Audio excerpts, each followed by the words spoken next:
Hello friends, it's Lily, and today I would like to do some baking with you. It's very early in the morning at my house. Nobody's awake yet but me. I'm hoping I get enough time before the noise starts. But anyway, this is a recipe that my mom's been making since we were pretty young. But it's not like an old family recipe that's gotten passed down because it's right on the back of the butterscotch chip bag, and it's been there forever. And it's funny because I make this recipe whenever there's a potluck or something that I have to bring food to. This is pretty much what I always make because it goes over really well with most types of people as long as they like sweets. And I always get asked, "Whoa, this is a great recipe, where'd you get it?" And I say, right on the back of the Scotchie chips. So, this has, let's see, we're going to need to get some oatmeal that I forgot. One second.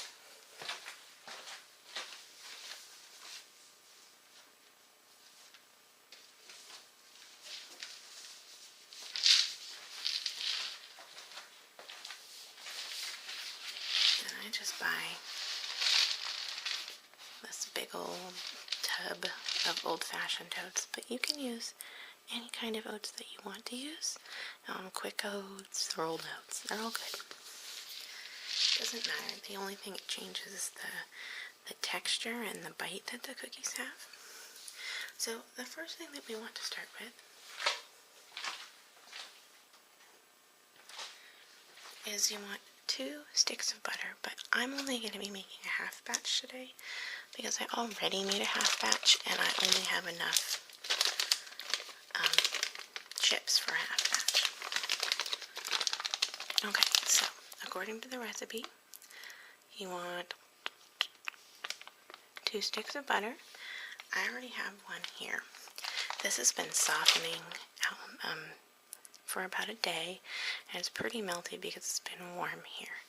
If you have cold butter and it's been in the refrigerator and you didn't soften it beforehand, you can put it in the microwave for about 10 seconds and then put it in 10 seconds again, and that should soften it just about right.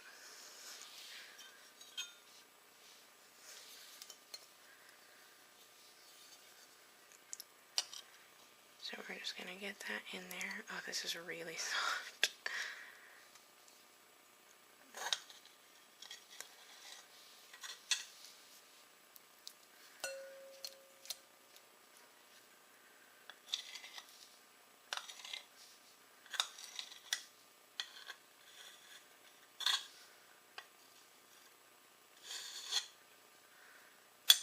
That will have to do.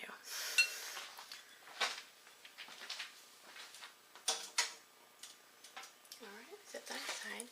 And then to cream the butter, you need to add the sugar because that the rough particles of the sugar kind of help soften the butter too. And you want to get it into a pretty smooth paste. So, because we're doing a half batch, the 3/4 brown sugar and the 3/4 white sugar are going to need to be halved. Now, one of the few changes that I make to this recipe, the only change really, is that I like brown sugar more than I like white sugar, because brown sugar gives a chewier texture to cookies and I like my cookies chewy. It's the molasses in the brown sugar. So instead of doing 3/8 of a cup of each of them, I'm going to go ahead and do 1/2 cup brown and a 1/4 cup white. Okay? So I have a 1/4 cup, and that's, this is the only cup I can find right now. So we're just going to be measuring everything in 1/4 cups. We'll go ahead and start with the white sugar. This is a little bit loud.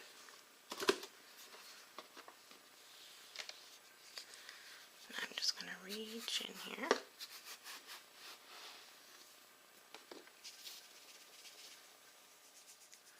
And level off our scoop.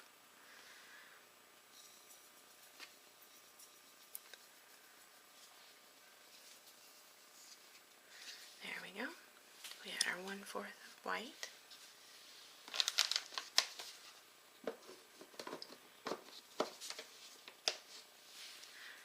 And we're going to need our 1/4 of brown, our 2/4 of brown.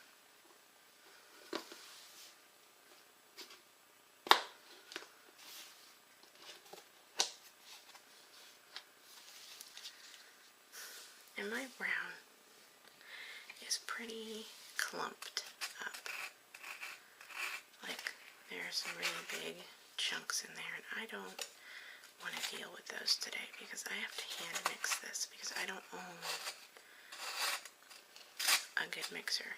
I don't own any kind of mixer. I don't even own an egg beater. And this happens probably when there's too much moisture. And it's been pretty humid lately. Although the seal on my container should have been working. We'll see what we can do. Okay, with brown sugar, because it is, when it's loose, you need to pack it down, and I did wash my hands. So we're going to go ahead and pack that. And that would be a proper measure of brown sugar. About like that. It just plops out. And we'll get one more up here, or one more 4th cup. I'm going to have to. Oh, we got a big clump in here.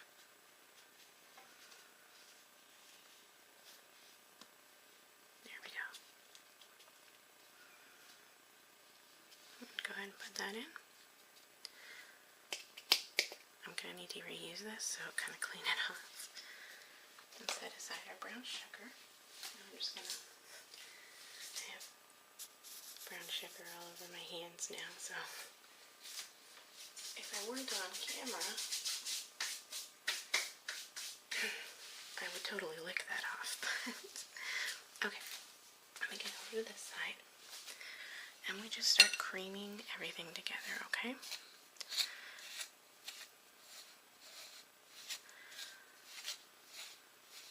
And we're going for a smooth-ish consistency. It's okay if you leave a little bit of chunking because we're going to be adding more ingredients and mixing pretty soon. But it's good to get it, your butter creamed before you start adding those things. And if you have lumpy brown sugar like me, it's good to get some of those lumps out before the wet stuff goes in.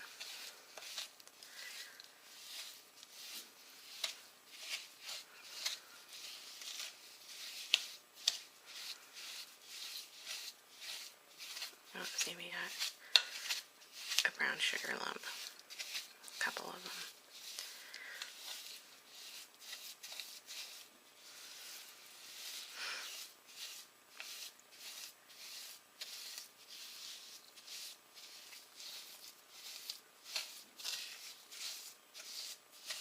Alright, that's looking really good.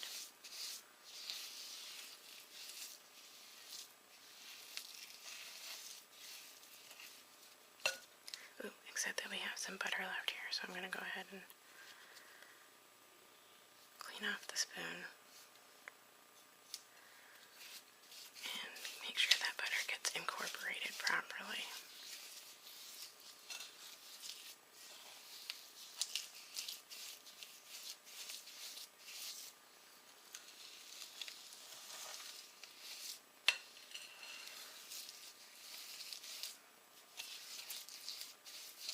Okay, perfect. This one I will have to lick off. Okay. Next, I'm going to open up my drawer here, grab out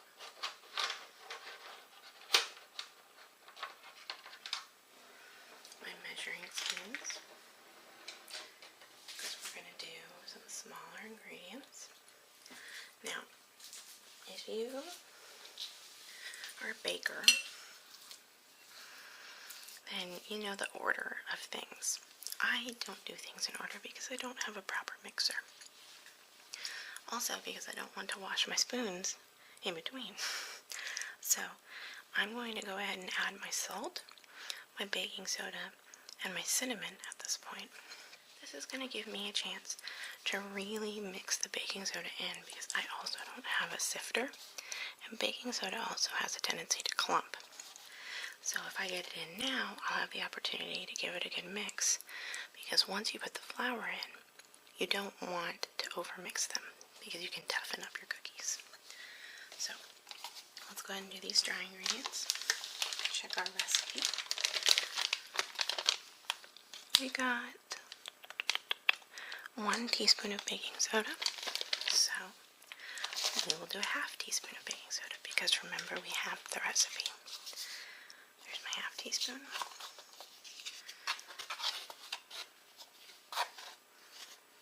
It's pretty chunky in here, and you just use the side to level it off, and then I sprinkle it around as best I can.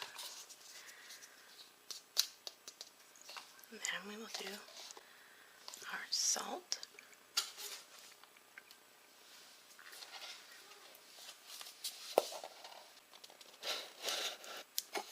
I've always loved the way opening up one of these things of salt sounds.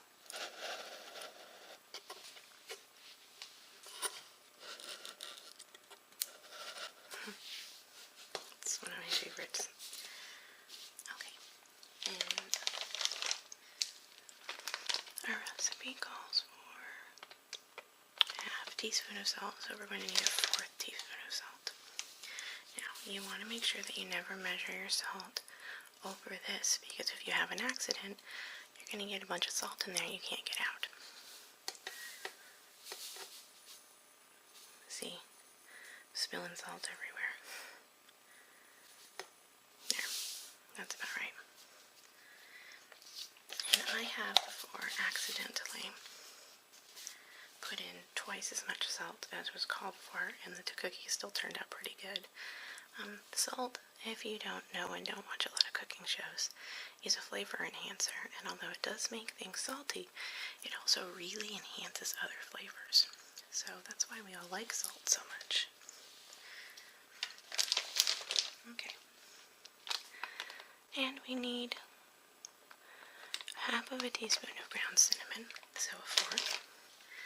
I'm going to go a little on the heavy side with my cinnamon because the cinnamon is ancient and spices do begin to lose their potency after a while.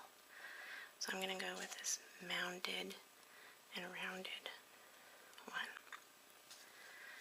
Okay. That is great. I'm going to go ahead and start mixing that in.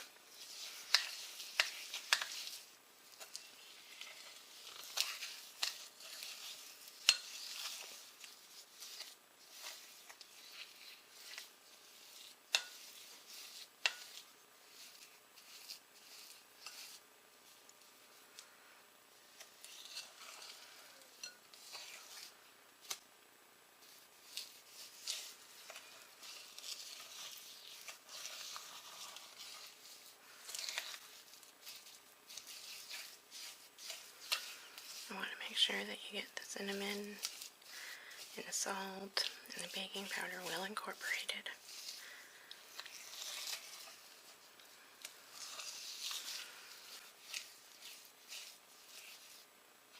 Okay, I'm going to do this again.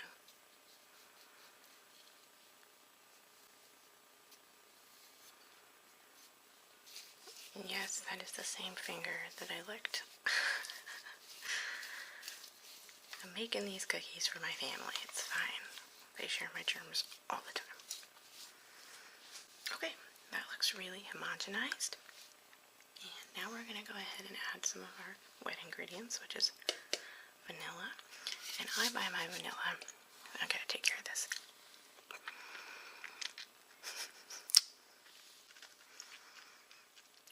Very delicious.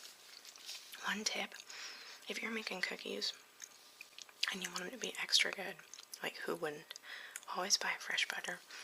I bought this butter 2 days ago. Butter that's been in the fridge for a week or over starts to take on the flavors of your fridge.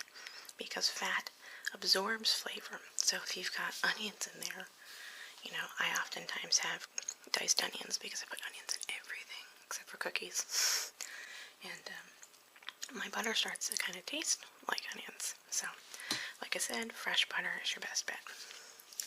Anyway, as I was saying, if you bake a lot, I have found that the best way to buy vanilla other than online, because online you can get everything for a sweet deal, is Costco.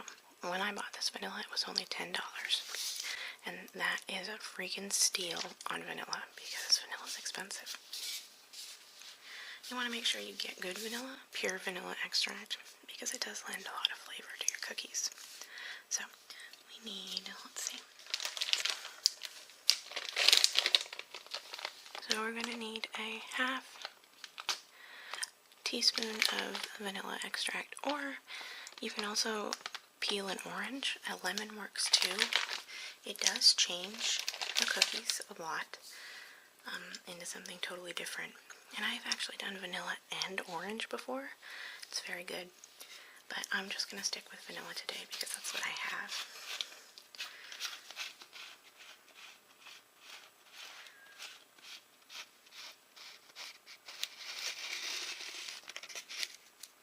And because this is kind of an old vanilla, when I say kind of, I mean like I've had this vanilla through 4 moves. I don't bake a lot. I do love to bake, and I come from a baking family, but I also love baked goods, and because I'm constantly trying to do things that are better for me, I avoid baking. But it's a special occasion, so anyway, because this is really old vanilla, you can kind of tell it's a little messy, but a little crust at the top isn't going to hurt anybody. Alright, we got our half. And remember, again, you really don't want to do it over the bowl with the risk of getting too much in. So,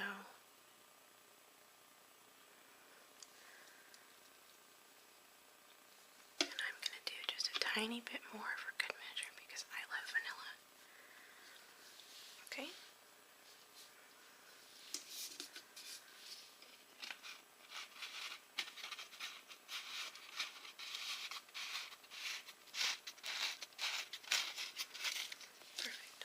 Our next and last wet thing is going to be our egg, and it normally takes 2 eggs, but because we're doing half, it's not going to. I'm from the Alton Brown school of cooking because I watched a lot of his cooking shows when I was younger, so I always crack on a flat surface rather than the side of the bowl because he claims that it doesn't get as much shell into your egg. I don't know if that's true, but I love Alton Brown, so here we go. There we go. A little crack right there. And then I'm just going to put it up here by your ears for a second while I open it up.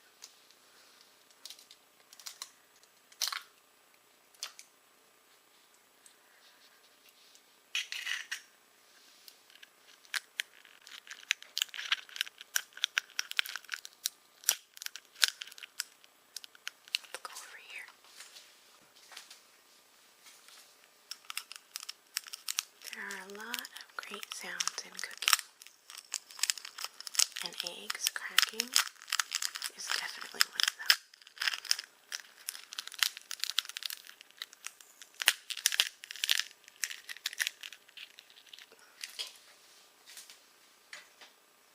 For that, I'm going to wash my hands.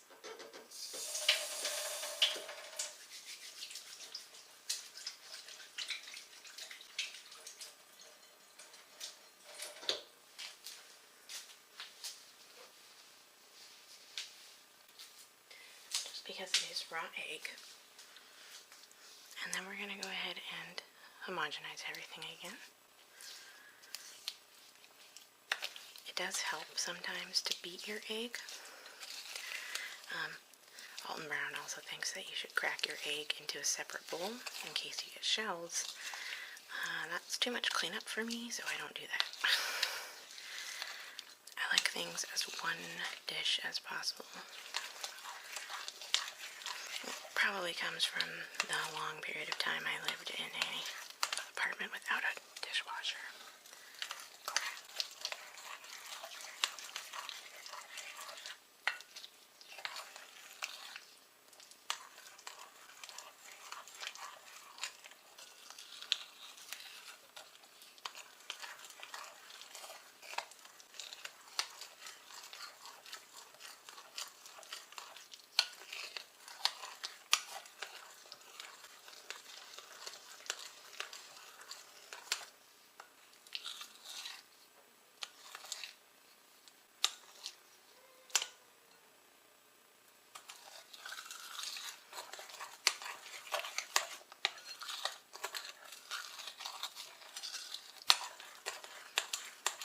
Alright, that's looking just about right. Nice and smooth. I don't see any lumps of anything in there. That looks good. Alright, the next thing we're going to go ahead and add now is finally our flour.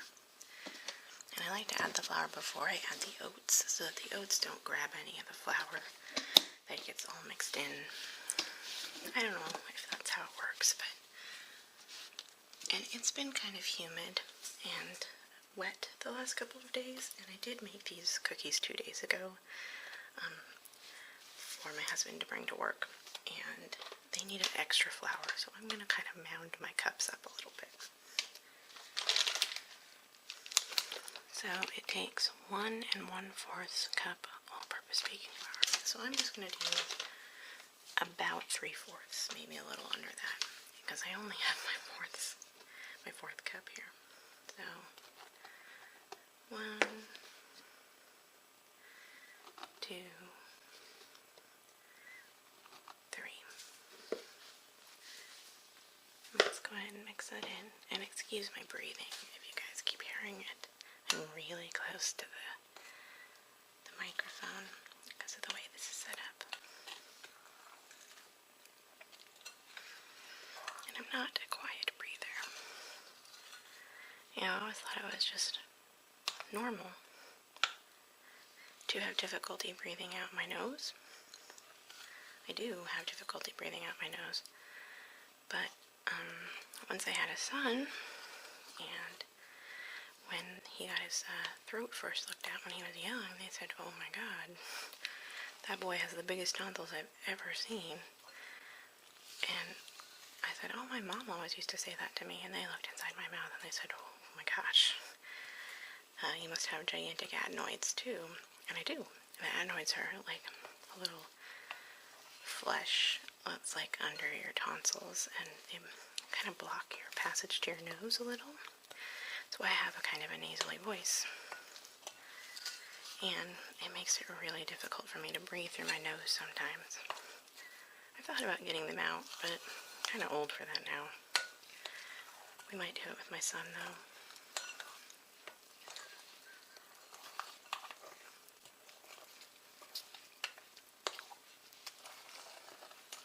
That's looking really nice and smooth. We don't want to overmix it too much. We're going to go ahead and add our oats now.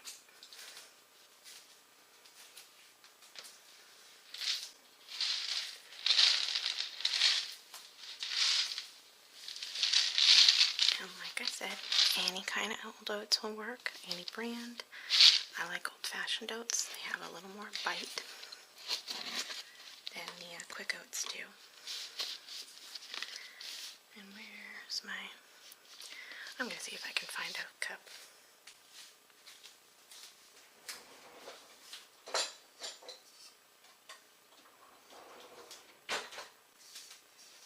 Woohoo!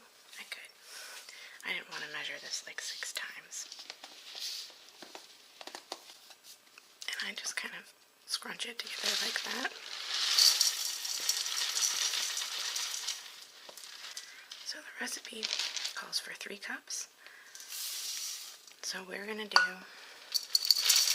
1.5. You know, I've always heard that baking is a very precise science. I think I might have heard that from Bolton Brown. I don't know.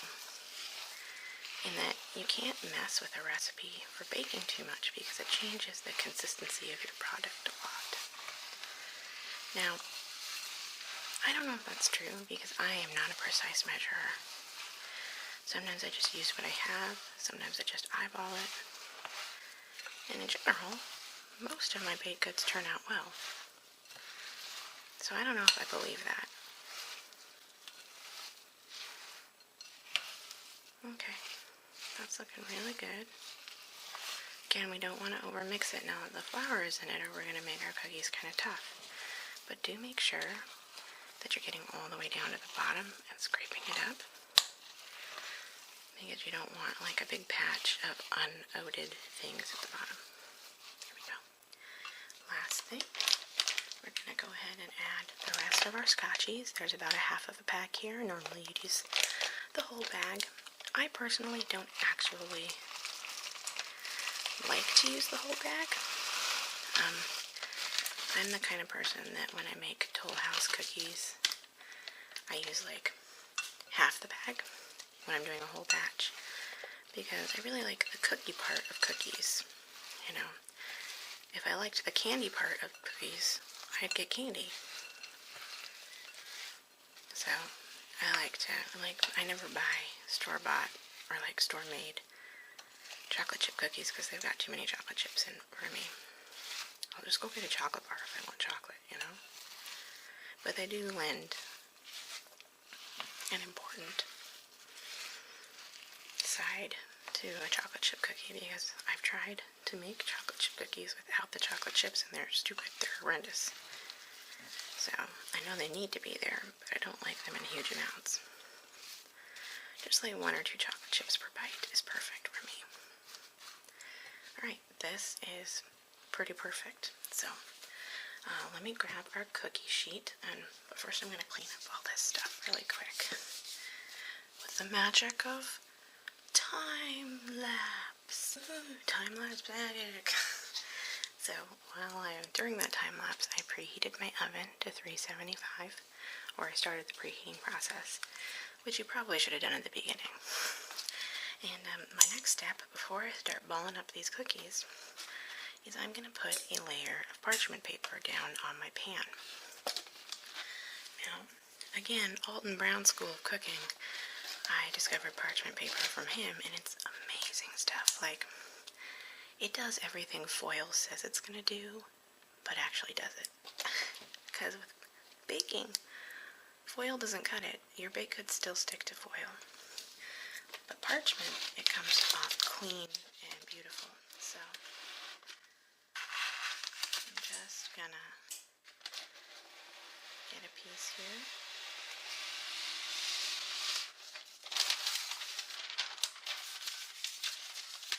That's a good size. And then we're going to go ahead and cut it.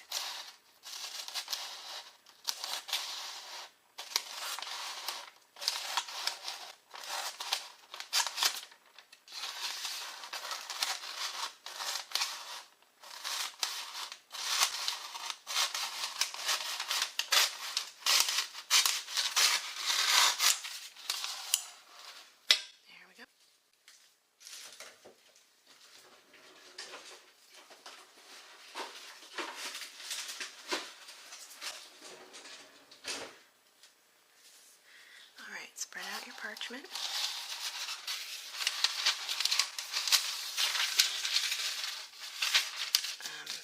I made this piece way too small. Time-lapse magic! Alright, better.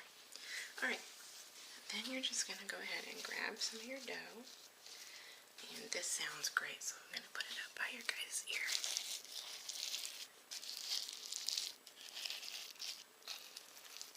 I don't want to overmix it, but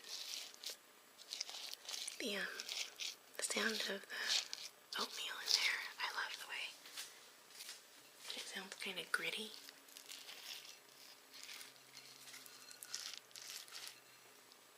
Oh, is this all blurry? Oh my gosh, how long has it been like that?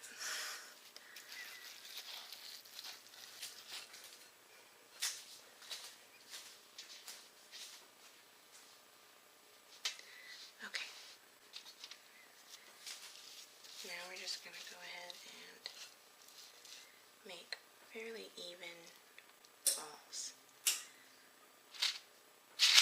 like that.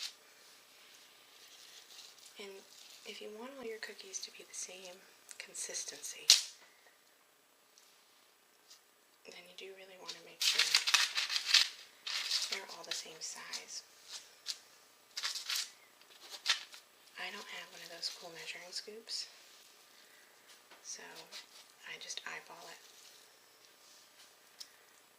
And you can make them more cookie shaped if you want them to flatten out faster.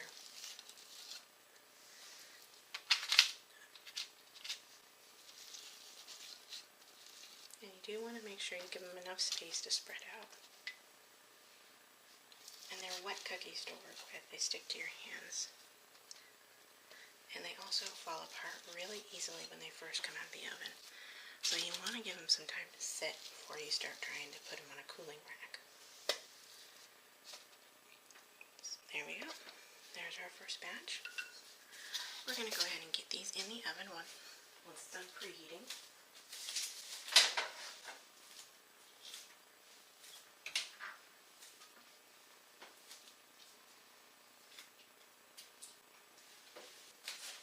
In the meantime, I am going to make these later, but I don't want the, not too soon.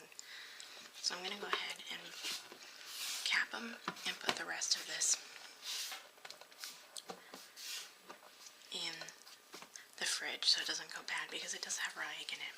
Now, speaking of raw egg, I'm going to lick the crap out of the spoon because I don't care about raw egg.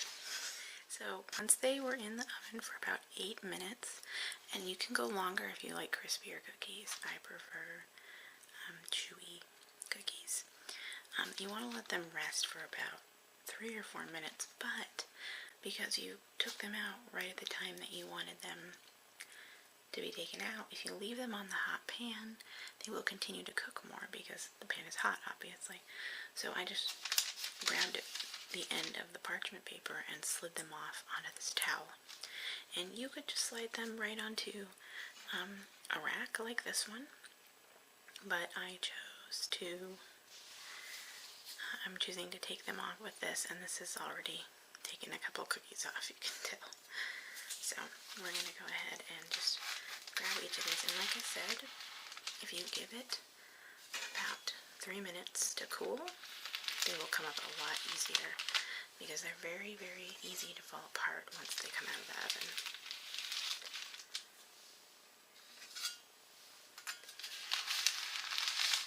But look at how beautiful they come off the parchment paper. And I want you to see, the thing I like the most about the parchment paper is how evenly brown they are on the bottom. The other great thing about parchment paper is it really gives your cookie pan some longevity. I don't like to buy cookie pans very often, so they start to get pretty grubby. But since I use parchment paper for baked goods and foil for non-baked goods like meat and stuff, my cookie pans last a lot longer. There you are. They're cool. You can eat them now with some milk. They're really good, like that.